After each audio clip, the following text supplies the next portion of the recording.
Buen día, Doc, ¿cómo le va? Buen día, ¿cómo están? ¿Cómo les va? Muy bien, muy bien. Hay un montón de cosas para que pasaron durante el fin de semana, ¿no, Doc? Todos los días hay un montón de cosas, es verdad. 10.000 artículos ya publicados y hasta herramientas en internet para poder seleccionar qué artículos leer, porque algunos no son revisados. Normalmente un artículo científico es revisado por jueces para poder ser aprobado para publicarse en una revista científica. Hoy en día están apareciendo sin la evaluación por jueces y se publican algunas cosas que obviamente confunden.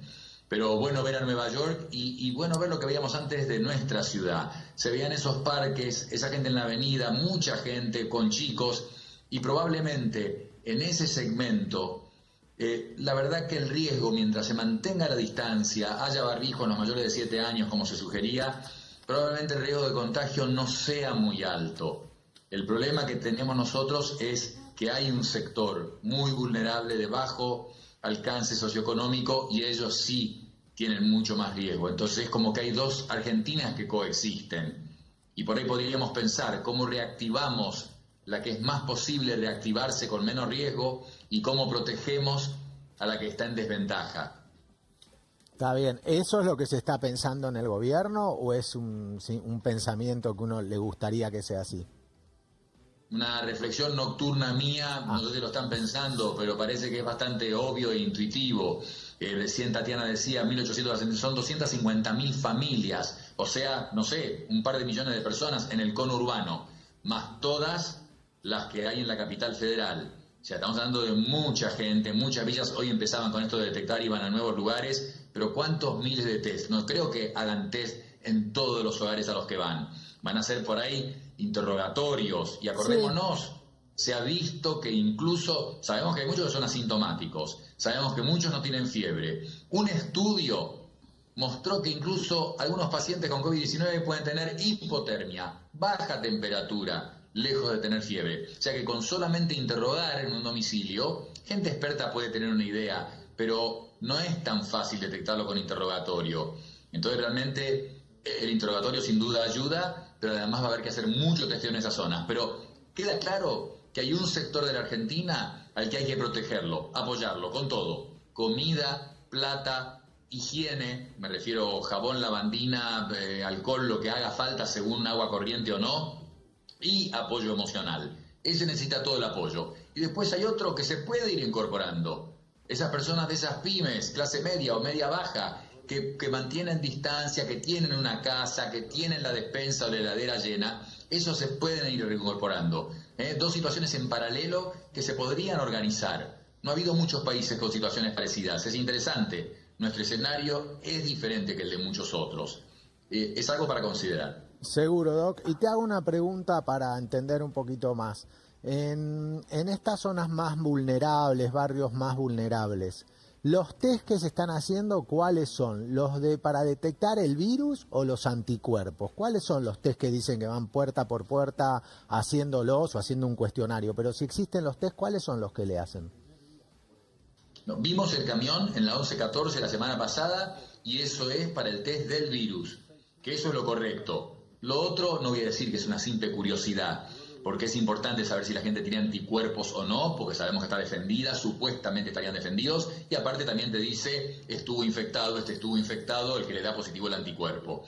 Pero no, la idea es hacer el del virus, el que detecta el virus, que la persona está infectada. Entonces inmediatamente la aíslo e impido que siga contagiando, y además averiguo con quiénes ha estado, y los aíslo, para que impidan que sigan contagiando. En lugares donde no hay tanta distancia física, donde no hay quizás tanto acceso a la información o la elaboración correcta de la información que llega, la idea es el test del virus para aislar, detectar, hacer trazabilidad y así impedir, disminuir el riesgo de la diseminación. Ese es, y el nuevo que se ha ahora desarrollado aquí en la Argentina.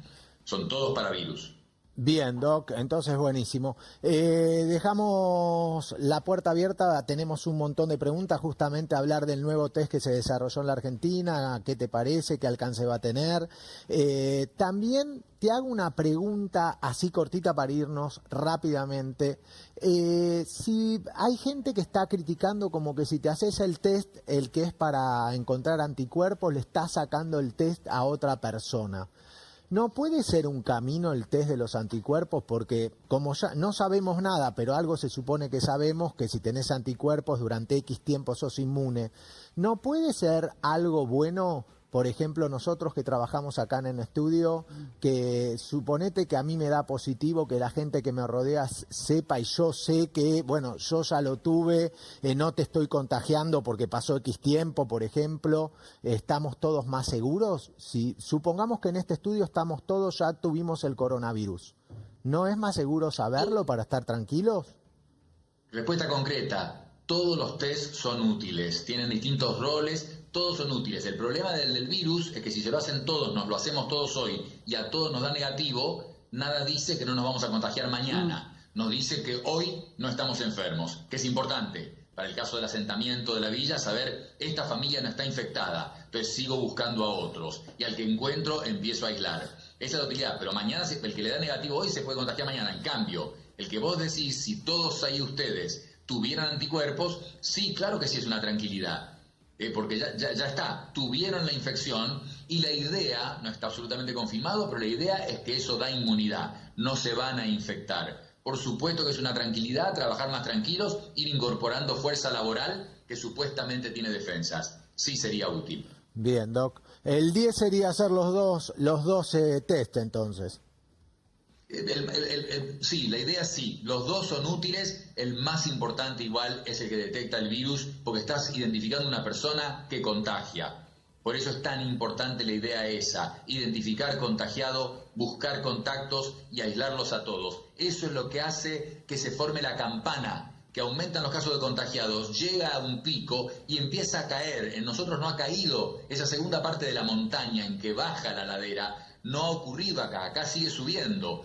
Eso es porque en el testeo no estamos identificando infectados y la gente se sigue contagiando. Mientras más test haces para identificar infectados, más los aislás, más encontrás a los contactos y ahí empieza a caer la montaña, la pendiente que baja, porque el virus no encuentra a quién contagiar cuando vos has aislado a los enfermos y los tenés impidiendo que contagien a más gente.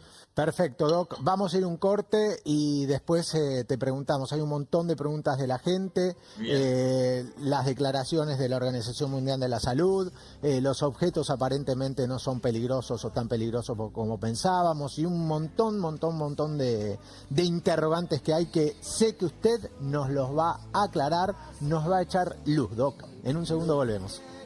Hablamos de eso. Bueno, no, vamos al tema serio. Está el doctor Stoll. Doc, estamos conectados, ¿eh? ¿Probó las Pink Lady, Doc? No soy experto en manzanas, tengo que admitirlo. Bueno, mañana leas... Pero como dice Daniel, una por día mantiene el médico alejado. Claro. Eso y algunas cosas más. Bueno, muy bien. Claro. No, son muy ricas las Pink Lady, ¿eh? Le vamos a mandar una canasta con manzanas, Doc. Pink Lady. Lo agradecería muchísimo. Bueno, muy bien. Bueno, estamos con un montón de preguntas y demás. Vamos a la Organización Mundial de la Salud, que nos van a volver locos, Doc, a todos. Ahora salió un trabajo que dicen que el virus como que no se contagia tanto a través de los objetos. Algo que vos dabas a entender un poquito, como decir, tengamos las medidas higiénicas normales, pero no nos obsesionemos con cosas así. Exactamente, queremos ser consistentes y creo que lo fuimos desde el principio. Déjame que haga una introducción, Ariel, primero, porque hay cosas que uno repite y la gente vale la pena aclararlo o hiper aclararlo. Decimos vulnerable, hablábamos de vulnerable hace un rato con los asentamientos. Brevemente, ¿qué queremos decir? Las limitaciones que hay en esos lugares son obvias y todos las conocemos. Pero lo que hay que entender es que cuando una sociedad, un país, una región, un lugar en especial está deprivado socioeconómicamente, esas personas tienen una carga de enfermedad muy grande. Desde su falta de control odontológico, que tiene que ver con la enfermedad de las arterias, hasta el muy común exceso de peso, el cual se asocia a mayor cantidad, a mayor proporción de hipertensión, de diabetes. El colesterol ni hablemos, porque ya no es medirlo o no medirlo. El tratamiento es probablemente inexistente. Es mala la idea de pensar de que solo el que esté excedido de peso va a tener colesterol. Para nada. Puede ser una persona flaca y que haga ejercicio y tener colesterol muy elevado. Entonces, todo lo que decimos de vulnerabilidad es que es gente que su estado de salud es malo. Tienen una alta carga de enfermedad, de distintas enfermedades crónicas, que son las que hacen que un día, a los 50 años, a los 40 y pico, a los 60, jóvenes, tengan un infarto, que son las principales causas de muerte en el mundo. Y lo que hemos visto con el COVID-19 es que tener esa carga de enfermedades son las que predisponen a tener una peor versión de la enfermedad. Lo otro es la edad, porque la edad, obviamente, primero que el sistema inmune está peor y aparte con muchos años uno tiene carga de enfermedades. En la vulnerabilidad, aún personas jóvenes lo tienen. Eso es lo importante de destacar de por qué están expuestos y tienen tanto riesgo. La Organización Mundial de la Salud. Nosotros acá hemos hablado de los trabajos científicos que teóricamente mostraban que en la superficie de plástico, en la de metal, duraba varios días, que el cobre lo elimina en 3 horas, que en el cartón puede estar 9 horas. Pero siempre dijimos, a pesar de que dimos el protocolo de qué hacer cuando llego del mercado con las bolsas, si son desechables, si no es desechable la dejo separada 3 días, me saco los zapatos y le limpio la suela con lavandina. Y si, yo haría muchas de esas cosas, pero siempre dijimos, no obsesivamente, porque no había evidencia de que se transmitiera de esa forma. Digámoslo al revés, si se transmitiera fácilmente de esa forma, imaginemos lo que sería esta pandemia. Ya muy mala es con la gente distanciada, con la gente en sus casas y con la gente con máscara. Se transmite por vía respiratoria, por supuesto. Pero si además fuera tan fuerte por contacto, sería mucho peor. Ahora, en la superficie supuestamente está el virus. Uno supuestamente lo toca con las manos. Entonces, ¿cuál es la solución? Si yo me lavo las manos con jabón, aunque las tenga cargadas con virus, al lavarme con jabón estoy inactivando el virus. Entonces, más allá de este comentario de la Organización Mundial de la Salud, que se contrapone con muchos datos en revistas muy serias y que han mostrado con fluorescencia que el infectado toca un plato y el otro lo toca y vos en 10 minutos tenés que 10 personas tienen la fluorescencia marcada en alguna parte del cuerpo porque se fue transmitiendo el virus. Más allá de eso, mantener la higiene de la casa, de las superficies y de las manos como si se transmitiera por esa vía. Interesante la información, esperemos que se confirme. Bien, Doc, perfecto. Algo que, no sé, agrego que me parece bien lo que dijiste de los barrios vulnerables y demás. Lo difícil en esos lugares, o en muchos casos, es cuando vos no tenés más que una habitación, más que un cuarto, porque es difícil aislar a la gente. Uno cuando piensa el caso de Taiwán, ok, había 100, agarraron de cada uno 40, 50 contactos, los pudieron aislar, es decir, esa persona tiene que tener un lugar para vivir solo. En estos asentamientos el problema es que no existe esa posibilidad, ¿no? Vos vivís con toda tu familia, vivís con tus hijos, con las esposas, con los nietos y todos en un mismo cuarto. Un virus que supuestamente es tan contagioso, ahí tenés el mayor problema tal vez. Definitivamente, si estamos diciendo que el aislamiento en la casa y distanciamiento físico en la calle de 2 metros es lo mismo. Es no estar cerca de otras personas para no transmitirles el virus. Y por eso 70 a 80% de los contagios ocurren en las familias. E incluso dijimos que aún en la familia que no vive en tu casa hay un índice de contagio mucho mayor que con cualquier encuentro accidental. Porque tenés un encuentro más cercano con el familiar que te visita o con el que parás a conversar, aunque no viva en tu casa. Pero correcto, cuando varias personas tienen que vivir en un cuarto, ¿qué chances de no transmitirlo hay? Y por otro lado, si uno está infectado y lo detectan, y supongamos que los demás no están infectados, les hacen el test a todos y hay uno solo infectado, se lo tienen que llevar. Tienen que llevarlo y aislarlo, lo hemos dicho acá. Es mejor aislar a las personas, aún en una casa cómoda y con espacio, es mejor aislar a las personas totalmente fuera del contacto de otras personas que no estén infectadas. Bien, Doc. Me sumo, Doc, a esto que le preguntaba Ari por una consulta que nos llega de una persona que vive con estas condiciones, que vive en un barrio vulnerable y que nos consulta que está muy congestionada, que tiene un resfrío, que tiene algo de tos, pero que lo tiene todos los inviernos, que siempre está así. Si lo tiene que ver como un síntoma del COVID o de las condiciones habituales preexistentes que tiene en su salud y en cuando empieza el frío, estas condiciones habitacionales de las que usted hablaba al principio. Ahí se junta todo, Tatiana, porque hemos dicho, y esta es la indicación que se ha dado en muchos lugares del mundo, usted tiene síntomas, quédese en su casa. Esto surgió sobre todo en el hemisferio norte cuando estaba todo el sistema de salud saturado. Entonces decían, aunque usted tenga fiebre y dolor de garganta, mientras no esté muy mal, quédese en su casa. De hecho, salió esta cosa de tomarse la saturación de oxígeno de la sangre, sí. Porque si caía, ahí sí consultar. Pero quédese en su casa, si tiene un cuarto, para encerrarse solo, tener su toalla, su plato, su tenedor y no contactar a nadie más en la casa. Y aparte estamos hablando de un saturómetro de oxígeno, Tatiana. ¿Quién puede comprar eso? Entonces, cuando vamos a esta otra realidad, que yo decía, las 2 cuarentenas paralelas de la Argentina, donde no van a tener un saturómetro y donde esa señora no sabemos si tiene el rinovirus inocente del resfrío de todos los años o esta vez es el COVID. El problema de esa señora es que puede tener un COVID-19 leve, como tanta gente, moderado, parecido a un resfrío. Pero si es COVID-19, va a contagiar a todos los demás que están en la casa y probablemente a vecinos, y etcétera, etcétera. En ese caso, esa señora debería contactar al sistema de salud de la forma que ella pueda o tenga la indicación en su barrio. Ya hay apoyo social. Yo le sugeriría que contacte. Por el riesgo de que no sea su resfrío de siempre, y el punto es el contagio a los demás. Bien, Doc, un tema preocupante, de los más preocupantes, es no solo por el coronavirus, sino las implicancias que tiene, es el de los pediatras, alerta sobre la falta de vacunas, problemas psicológicos de los chicos, falta de control de todos los chicos con todas las problemáticas que existen en los diferentes lugares de la sociedad. Y ahí lo dijiste todo. Si en la vida normal, no hablemos de la gente antivacunas, por supuesto, pero en la vida usual, los padres a veces tienen problemas en cumplir con el calendario, no llega el momento de llevar al chico, tienen varios hijos, no coinciden, en este momento mucho más. Entonces, número 1, cumplir con los calendarios de vacunación de los chicos, tal cual hay que hacerlo siempre. Número 2, contactarse con los pediatras para las consultas. Las teleconsultas han aumentado una escala notable en todo el planeta.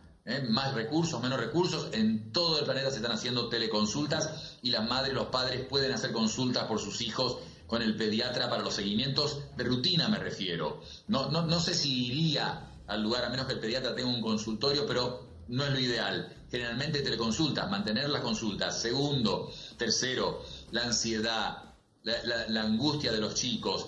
Entienden, se les explica, sobre todo a partir de los 7 años los chicos entienden, 7, 8 años ya empiezan a entender, pero eso no quita que aunque entiendan, ven algo raro, los mayores transmiten el estrés que tienen a los chicos extrañan jugar y estar en contacto con otros chicos. Para los chicos el contacto, en las chicas sobre todo el tiempo las ves abrazadas cuando juegan de la mano. Entonces lo extrañan y eso les produce ansiedad y por ahí no le expresan también. Uno tiene que estar alerta. Y ya en el extremo más serio, los chicos que están en hogares de tránsito, los chicos que están en hogares con dificultades graves de probable violencia y que tienen supervisión social muchas veces, se ha cortado la cadena de supervisión social en muchos lugares y entonces también hay un peligro en esos casos. En todo eso, atención, esa es una población vulnerable. Los niños son población vulnerable por otra razón. Y ni siquiera estoy invocando este síndrome inflamatorio sistémico del que hemos hablado y creo que hay 100 chicos internados en la casa cuna con COVID-19. Es baja la incidencia, es poco probable que tengan algo grave. Acá estamos prestando atención a los chicos en lo que sería tratar de mantenerles esa rutina, esa vida normal dentro de la pandemia, que es algo tan atípico. Bien, Doc, pero lo que sí hace hincapié es que sí o sí hay que continuar con el calendario de vacunación de los chicos, ¿no? Todas esas cosas, eso es fundamental. El control con el pediatra, que por ahí ya tiene la vacuna, pero le toca un control, hace meses que no lo ve, unas palabras de intercambio con el pediatra de que todo está bien, o por ahí consultar por el tema de la pandemia, si los padres lo ven actuando distinto. El control con el pediatra, y lo otro, atento a los padres, ellos entre ellos, qué hablan, cómo se expresan, qué miran en las redes que el chico está presente por ahí también mirando, y pensar que en ese chico, aunque esté jugando y esté aparentemente tranquilo, no puede no tener el impacto de la soledad y del aislamiento, de no ver a sus abuelos, de no abrazarse con sus amigos, como lo ha hecho toda la vida normalmente. Bien, Doc, ¿se va a convertir en un virus endémico el coronavirus? Probablemente siga acá. Una cosa para ver otros ejemplos. Una cosa es que no persista en grandes números y que el ébola, por ejemplo, está localizado en una región geográfica bastante limitada, pero vimos cómo hubo picos, nos tranquilizamos hace años, nos tranquilizamos, ahora hace muy poquito en el Congo, de vuelta, el SARS o el MERS, son cosas que están ahí latentes. Hacer desaparecer totalmente, y en especial, bueno, yo adhiero a lo que dice Fauci y todos los consejeros en Estados Unidos. Probablemente esto siga aquí. Cuando haya vacunación, va a haber muchos menos huéspedes predispuestos a ser infectados, cuando la vacunación sea lo suficientemente extensa. Pero ¿para cuántas enfermedades hay vacunación y la enfermedad sigue dando vueltas? Y por eso hay que seguir vacunándose. Lo que dicen los expertos es: este virus vino para quedarse, y los americanos tienen miedo, ya tienen miedo por el próximo invierno, o sea, el enero próximo, que sería su invierno, que en realidad empieza temprano, en octubre ya empieza a hacer frío en Estados Unidos, noviembre, tienen temor de lo que pueda pasar con este mismo virus. Bien, Doc. Tengo preguntas de la gente, como siempre. Empecemos, hay cosas que no conocemos mucho. Estela Maris pregunta: Doc, ¿qué riesgo tengo si tengo mutación PAI? ¿Qué es esto?